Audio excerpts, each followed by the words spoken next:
तर मंडळी, आपल्या गावचे भूषण पांडुरंग पाटील यांचं एकुलतं एक चिरंजीव नारायण पाटील यांच्या लग्नाची बोलणी करायला बसलेला होता आपण. ह्यो नाऱ्या कुठं खपलाय सकाळपासून? इथं दारावर पाहुणे धडकायचा टाइम झालाय आणि आपला नवरदेव हिंडतो अख्ख्या गावभर कुत्रे मारीत.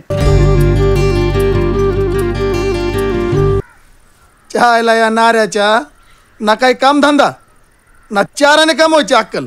दिवसभर बापाच्या पैशाचं पेट्रोल जाळीत उंडरत फिरतय आणि ह्याला BSc पास पोरगी.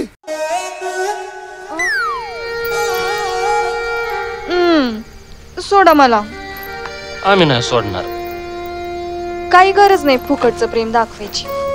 लोकाला नुसतं 5 वर्ष बसून खाल्लेलंच दिसतं, पर निवडणुकीच्या काळात किती कुत्र्यावानी पळावं लागतंय याचा कोणी विचार बी करीत नाहीत बघ.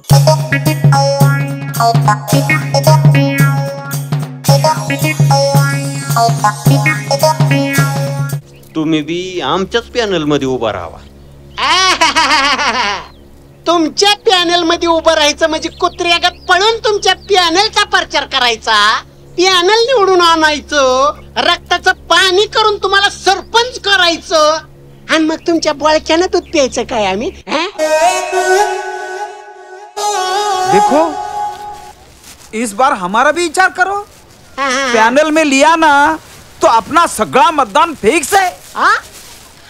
फिक्स है बोले तो क्या अप्पा कसम क्या मोहम्मद भाई. विरोधी पॅनलच्या उमेदवाराला जाऊन भेटला ना तवा बी आणि इकडे झाली आमची काशी. तवा एका वाड्याचा भावभावकीचा विचार नाही आला तुमच्या मनात.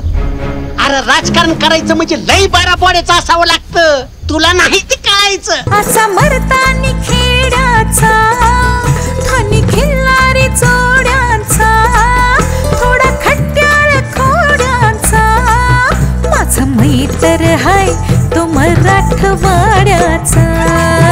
माझा मैत्र हाय तो मराठवाड्याचा.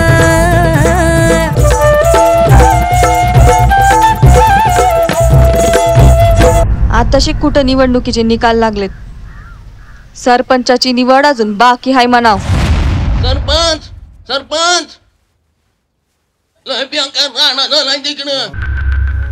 कुठं? तिकडं नारायण पाटलाच्या रानात. नाऱ्याच्या रानात काय झालंय?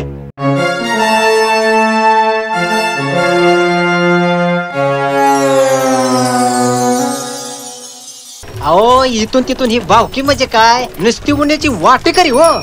चालायचं काय करावं आता. चल येतो राजा.